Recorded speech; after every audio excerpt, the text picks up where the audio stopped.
जो भी हमारे जीवन की त्रासदी होती है, आपदा होती है या विभीषिका होती है, जिसे हम अंग्रेजी में ट्रेजेडी कहते हैं, वो कभी भी रंगीन नहीं होती। आप तो प्रमोशन में बिजी थे तो हमें बवाल की जानकारी नहीं। आपने कभी झापड़ खाया है? जो झन्नाटेदार थप्पड़ के बाद मुझे बताओ कि आपके गाल की ये मसल्स हिलती थी कि नहीं हिलती थी। इस विश्व में ऐसा कोई व्यक्ति नहीं होगा जो आज की तारीख में हम और आप सब जीवित हैं, जिसके किसी एक जानने वाले ने जीवन ना खोया। माइग्रेंट वर्कर्स के ऊपर भी इसका एक चैप्टर हमारी कहानी जो बेस्ड है कि कैसे वो लोग जब गए वापस, तो वही जब वो हमने सिर्फ वही तस्वीरों तक देखा उन्हें, लेकिन उसके बाद उनके साथ क्या हुआ, क्या वो वापस पहुंचे या अगर पहुंचे तो घर पहुंच पाए कि नहीं पहुंच पाए। जैसे पृथ्वी का जो ग्रेविटेशनल फोर्स होता है वो ये नहीं देखता कि ऊपर से पुण्यात्मा गिर रहा है या पापात्मा गिर रहा है, अगड़ा गिर रहा है या पिछड़ा गिर रहा है, हिंदू गिर रहा है या मुसलमान गिर रहा है, उसका धर्म होता है। क्योंकि बहुत बवाल हुआ है जब वो ट्रेलर बंद होता है या प्राइवेट हो जाता है और नए ट्रेलर की तरफ। सर हम तो प्रमोशन में बिजी थे तो हमें बवाल की जानकारी नहीं है, लेकिन इस बात का जवाब to be very honest I think इसका मेकर्स ही दे पाएंगे, है ना, क्योंकि मेरा तो वो ना मेरी वो जिम्मेदारी कि मैं ट्रेलर का ध्यान रखूं, मैं उसको डालूं या निकालूं या वापस डालूं। तो आई थिंक आप मेकर से पूछेंगे जब भी अनुभव सर को मिलेंगे, आई एम श्योर जल्द ही मिलेंगे, तो उनसे आप पूछेंगे तो वो बेटर बता पाएंगे कि ऐसा क्यों हुआ, कैसे हुआ। Hi sir. जी जी जी सर, सामने हाय, राजकुमार, आप बहुत स्मार्ट लग रहे हैं first of all. Thank you so much. Sir मैं जानना दिल्ली आते ही थोड़ा ऐसा नूर आ जाता है चेहरे ग्लो पे। आ जाता है चेहरे पे। सर मैं जानना चाहता हूँ कि फिल्म का ट्रेलर पूरा ब्लैक एंड व्हाइट है, तो क्या पूरी फिल्म ब्लैक एंड व्हाइट में क्यों रखी गई है? और दूसरी बात कि Z5 पर इसी सेम मुद्दे पर मधुर भंडारकर ने एक फिल्म बनाई थी लॉकडाउन, और काफ़ी अच्छा सब्जेक्ट था, उसमें काफ़ी स्टोरीज दिखाई गई थी, नॉट पर्टिकुलर अबाउट द जो इसमें दिखाया सब्जेक्ट भीड़ वाला। तो आपकी ये वाली फिल्म उस फिल्म से कितनी अलग होने वाली? सर मैंने वो फिल्म देखी नहीं है तो मैं कह नहीं पाऊंगा, लेकिन आई एम श्योर बहुत अलग है। आई डोंट नो सर, आपने देखी है क्या वो वाली? नहीं। तो आपको ट्रेलर से लग रहा होगा, आई थिंक मुझे लोगों ने बोला है कि काफ़ी अलग है, आपका जो ट्रेलर है वो काफ़ी अलग है, और ये ब्लैक एंड वाइट है, क्योंकि मैं आशुष सर की लाइन चलाऊंगा, ये बहुत अच्छी बात बोलते हैं। सर आप ही बोली ना वो जो त्रासदी वाली, सर बहुत अच्छी बात। नहीं नहीं सर, सर की भाषा में सुनेंगे, उनकी मुंह से सुनेंगे तो बहुत ही अच्छा होगा। ये जो ब्लैक एंड वाइट फिल्म बनाई है उसके पीछे सिर्फ एक ही कारण है कि जो भी हमारे जीवन की त्रासदी होती है, आपदा होती है या विभीषिका होती है, जिसे हम अंग्रेजी में ट्रेजेडी कहते हैं, वो कभी भी रंगीन नहीं होती, वो हमेशा श्वेत या श्याम होती है। अगर आप देखेंगे तो जैसे बिग बैंग जब हुआ था तो हमें ये कहा जाता है कि धरती पर पहले गहन अंधकार था और फिर एक धमाके के साथ प्रकाश हुआ। तो जब उस आप ब्लैक एंड वाइट जोन से बाहर निकलते हैं तब कहीं हमारी और आपकी जिंदगी सतरंगी होती है, रंगीन होती है। तो हम जो भीड़ में बात कर रहे हैं वो बात कर रहे हैं उस विभीषिका की जिसके अंतर्गत पूरी मनुष्य जाति, वह मनुष्य जिसने धरती ही नहीं चंद्रमा से लेके मंगल से लेके तमाम ग्रहों को अपने कदमों के नीचे रख लिया हो या अपने हाथ में पकड़ लिया हो, उस शक्तिशाली मनुष्य को उस कोरोना वायरस ने अपने घरों में 4x4 के दायरे में सिमटा के रख दिया था। तो आप ये सोच सकते हैं कि ये कितनी बड़ी आपदा थी मनुष्य जीवन में जो हमारे और आपके सामने निकल के आई, और उसके पीछे वजह सिर्फ यही थी कि वो दौर जो था वो ब्लैक एंड वाइट का था। अगर आपकी कोई सतरंगी यादें हों लॉकडाउन की या कोरोना काल की तो मुझे बताइए कि ऐसा अगर आपको लगता हो कि अगर आप उसे रंगीन याद कर सकें, मतलब हम तो नहीं कर सकते। सर टीज़र हट गया, उसके बाद दोबारा डाला गया, उसमें कुछ चीज़ें जैसे उन्होंने भी बोली कि हटाई गई, मोदी जी की आवाज़ कहीं दब गई। नहीं नहीं, मैं सर फिल्म के लिए ही बोल रही हूँ, सर फिल्म के लिए बोल रही हूँ। तो सर जैसे मूवी है, मूवी में लॉकडाउन पूरे तरीके से दर्शाया गया है, इसमें हिंदू मुस्लिम भी दर्शाया गया है। देखिए, जब कोई आपदा आती है तो आपदा बिल्कुल गुरुत्वाकर्षण के जैसी होती है। जैसे पृथ्वी का जो ग्रेविटेशनल फोर्स होता है वो ये नहीं देखता कि ऊपर से पुण्यात्मा गिर रहा है या पापात्मा गिर रहा है, अगड़ा गिर रहा है या पिछड़ा गिर रहा है, हिंदू गिर रहा है या मुसलमान गिर रहा है। उसका धर्म होता है कि जो कुछ भी ऊपर से नीचे की तरफ आएगा वो अपनी तरफ खींच लेगा।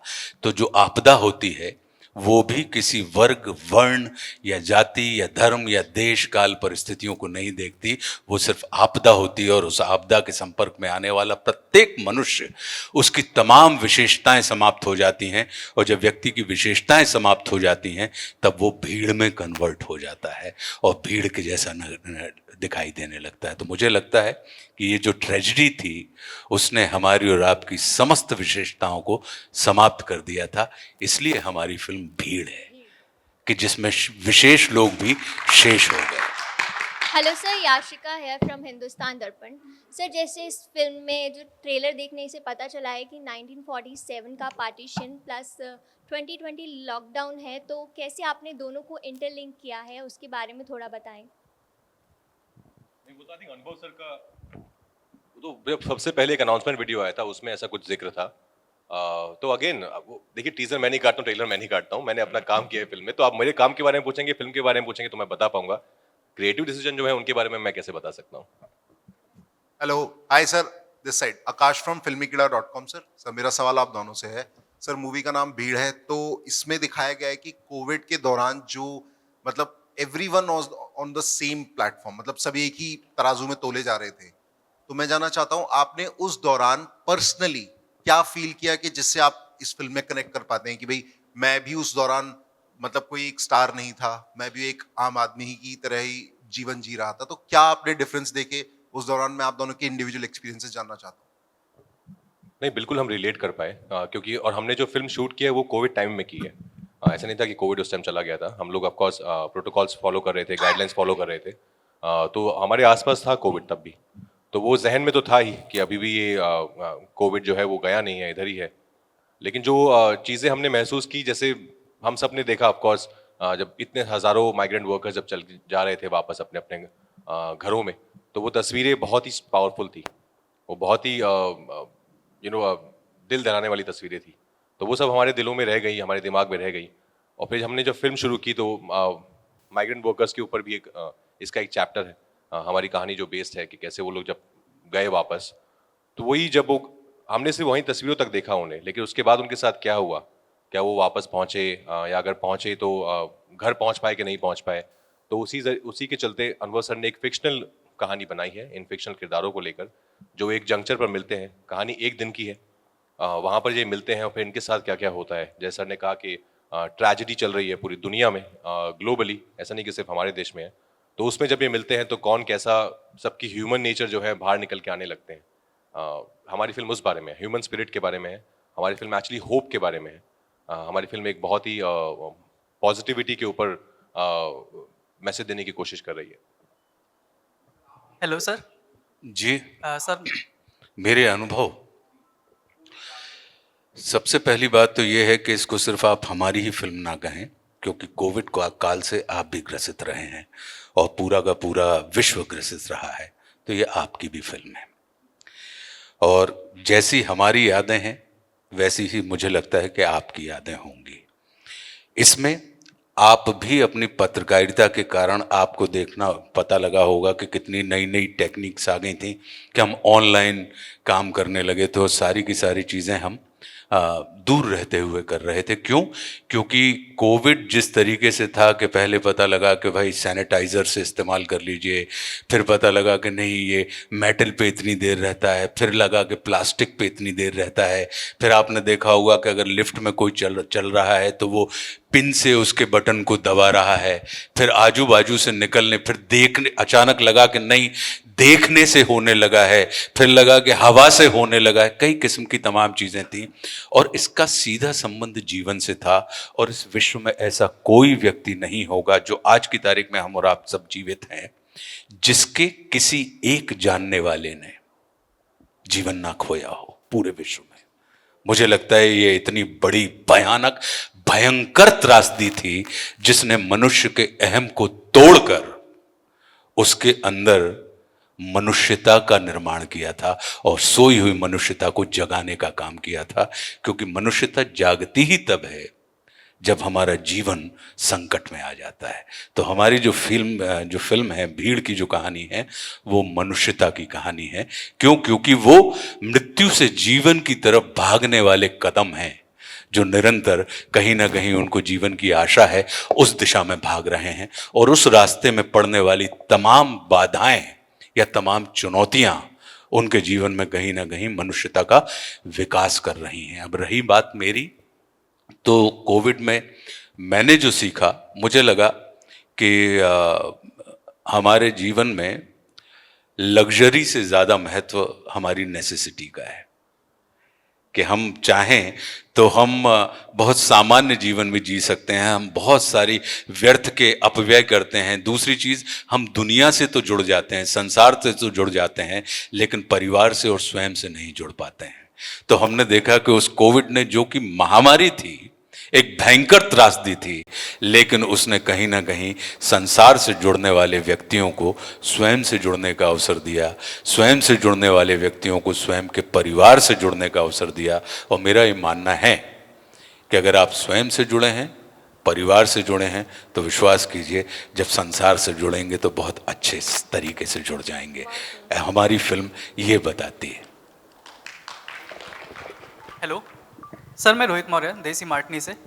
सर मेरा सवाल है कि ये जो फिल्म में जो आशुतोष जी ने आपने जो थप्पड़ मारा है रियल में, वो रियल में थप्पड़ मारने की क्यों ज़रूरत पड़ी? क्योंकि जनता ऑडियंस तो यही देखती है कि सिर्फ डिशुम डिशुम यूँ किया और वो कोई रियल नहीं होता, तो ये रियलिटी क्यों लानी पड़ी इतनी ज़्यादा? देखिए, ये निर्भर करता है अभिनेताओं की सहजता के ऊपर, और अक्सर हम लोग ऐसा करते नहीं हैं। ये आप सही कह रहे हैं कि जितने भी हमारे एक्शन सीक्वेंसेस होते हैं उसमें एक एक्टर दूसरे एक्टर की बॉडी को टच भी नहीं करता है, लेकिन कभी कभी मौके की नज़ाकत के हिसाब से या शॉट की रिक्वायरमेंट के हिसाब से जब दोनों एक्टर सहमत होते हैं इसमें कि नहीं, वो इम्पैक्ट, क्योंकि एक ही शॉट में वो सीन होना है और होने के तुरंत बाद उसमें कहीं कोई बीच में कट नहीं है, तो आपको वो फिंगरप्रिंट भी यहाँ पर चाहिए है। और साथ में उस किस्म का एक थरथराता हुआ, जब आपने कभी झापड़ खाया है पिताजी से या मम्मी से? हाँ सर। खाया है? नहीं? अच्छा, तो जो झन्नाटेदार थप्पड़ के बाद मुझे बताओ कि आपके गाल की ये मसल्स हिलती थी कि नहीं हिलती थी? थोड़ी देर तक सन्न होता रहता था। और वो उसी मूवमेंट के लिए कभी कभी एक्टर जब अपने राजकुमार जैसे जो अभिनेता हैं, ये किसी भी किरदार की खाल में घुस जाते हैं। लोग बाल की खाल निकालते हैं, ये खाल में से बाल निकाल के फिर बाल की खाल निकाल के उसके अंदर घुसने वाले ये उतने निपुण अभिनेता हैं, तो इनके साथ तो ऑन द टोज रहना पड़ता है, और फिर इनकी रिक्वायरमेंट को मुझे लगता है कि पूरा करने के लिए कभी कभी आपको उन चीज़ों को करना पड़ता है। लेकिन ये होती तब है जब दोनों अभिनेताओं की सहमति हो, क्योंकि अक्सर पिटने वाला इस चीज़ को इनकार करता है, पीटने वाला तो तैयार रहता है क्योंकि उसको मारना है। लेकिन अक्सर ऐसा होता है हम अभिनेताओं में कि जिसको ब्लो लेना है या झापड़ लेना है वो सहज नहीं होते हैं। यहाँ पे केस में उल्टा था कि पीटने वाला सहज नहीं था, लेकिन पिटने वाला कह रहा था कि नहीं, आप मारिए, आप संकोच मत करिए, ये आवश्यक है, आप करेंगे, क्योंकि ये एक शॉट में होना है सीन। हमारी लाइट भी जा रही है, हमारी एक दिन की कहानी है, लाइट भी जा रही है, तमाम चीज़ें हो रही हैं, और वो जो इम्पैक्ट है वो शक्ल पे भी आना चाहिए, वो झापड़ का भी, ह्यूमिलेशन का भी, आक्रोश का भी, और अंदर का जो पैथोस है, करुणा है, जो इस किरदार की, जो इनका सूर्य प्रताप का जो किरदार है, उस किरदार की जो करुणा है, ये तमाम चीज़ें आनी चाहिए। तो मुझे लगा कि इसलिए एक बड़ा वैधानिक निर्णय लिया गया कि भाई अभी मतलब हम तकनीक का इस्तेमाल नहीं करते हैं, अभी हम आत्मा का इस्तेमाल करते हैं। Rajkumar and Ashutosh sir, hi, this is Radhika from the Press Trust of India. Trailer के अंदर आप राजकुमार, आपके किरदार से I think Pankaj Kapoor sir कहते हैं कि हीरो बनना चाहते हो क्या? आप ही कहते हैं। मैं कहता हूँ। तो ये हीरो की जो डेफिनेशन होती है, ये साल दर साल, युग दर युग चेंज होती रहती है। करंटली ऐसा माना जा रहा है कि शायद कॉमन मैन ही हीरो है आज ऑन स्क्रीन पे। तो आप दोनों का क्या ख्याल है कि आज के टाइम में हीरो की डेफिनेशन क्या है और क्या हीरो हमारे अंदर से ही आते हैं? बिल्कुल हमारे अंदर से आते हैं। देखिए, फिल्म लैंग्वेज में बात करेंगे तो हीरो की परिभाषा डेफिनेशन कुछ और है, हालांकि मैंने कभी उस टर्म को यूज़ नहीं किया हीरो। मुझे बहुत अजीब लगता है टर्म यूज़ करना कि मैं हीरो हूँ, मैं एक्टर हूँ। मुझे लगता है कि हीरो जब सेकेंड लॉकडाउन जो हुआ था, जिस तरह से हमने देखा कितने सारे हम सब आपस में मिलकर किस तरह से एक दूसरे के लिए खड़े थे, तो मेरे लिए वो सब हीरो हैं। आई थिंक कोई भी इंसान जो दूसरे इंसान की ज़िंदगी में कुछ अच्छा बदलाव ला सकता है by might be doing a very small thing for the other person, I think he or she is a hero for me. तो वो हीरो है हमारे लिए आई थिंक। और जो बॉर्डर पे लोग खड़े हैं हमारे, वो हीरो हैं। हम सब तो एक्टर्स हैं, लेकिन हीरोज जो हैं वो सोसाइटी से ही आते हैं। सर आशुतोष जी, जी। आशुतोष जी इधर। अच्छा, आपको मेरी परिभाषा भी चाहिए। हीरो उस व्यक्ति को आप कहते हैं नायक, जो स्वयं से, जो स्वार्थ के नहीं परमार्थ के लिए काम करता हो, जो स्वयं के लिए नहीं संसार के लिए काम करता हो, जो खुद का हित नहीं जगत का हित देखता हो। नायक वो होता है जो सत्ता के पीछे नहीं, जिसके पीछे सत्ता भागती है। सत्ता से मतलब मैं पॉलिटिकल से मत जोड़िएगा, सत्ता से मतलब होता है एक चमकती हुई शक्ति, जो समाज के पीछे नहीं, जिसके पीछे समाज चलता है, जो अपनी संपत्ति को समाज की संपत्ति मानता है, अपनी ऊर्जा को वो समाज की ऊर्जा मानता है। मुझे लगता है कि ऐसे लोगों को आप नायक कहते हैं। और नायक जो होता है वो आम आदमी के अगर आप खास होना चाहते हैं तो आप आम हो जाइए, तभी फलों का राजा आम कहलाता है। बाकी आपने अमरूद को या बड़े वाले उसको खरबूज को, जो इतना बड़ा है, उसको नहीं कहा। फलों के राजा को आपने आम को ही फलों का राजा बनाया, क्योंकि वो इतना आम है, इसलिए वो सबसे अधिक खास हो गया। आशुतोष जी इधर। सर आशुतोष जी, आपने जी। कोरोना के काल की जो त्रासदी आपने इसमें भीड़ में दिखाई है, एक हिंदी बेल्ट के जितने भी लोग थे, भीड़ की तरह जो जिस तरीके से उनका रेला चला, वो एक फिल्म का कंसेप्ट बना हुआ है आपके हिसाब से। लेकिन उस आपदा में अवसर का भी लोगों ने फ़ायदा उठाया, बहुत सी चीज़ें इसमें आई, लोगों ने आपदा का अवसर भी उठाया। तो क्या उस अवसर को भी इसमें तलाशा गया है कहीं ना कहीं? कुछ काम आप भी तो करोगे, या सब काम आप प्रेस कॉन्फ्रेंस में ही निपटवा लोगे? 24 तारीख आ तो रही है यार भैया, एक बार जाके आप कृपा करके। मैं तो ये कहता हूँ कि ये वो फिल्म है जो अपने घर परिवार और माता पिता और बच्चों के साथ भी जाकर देखिए।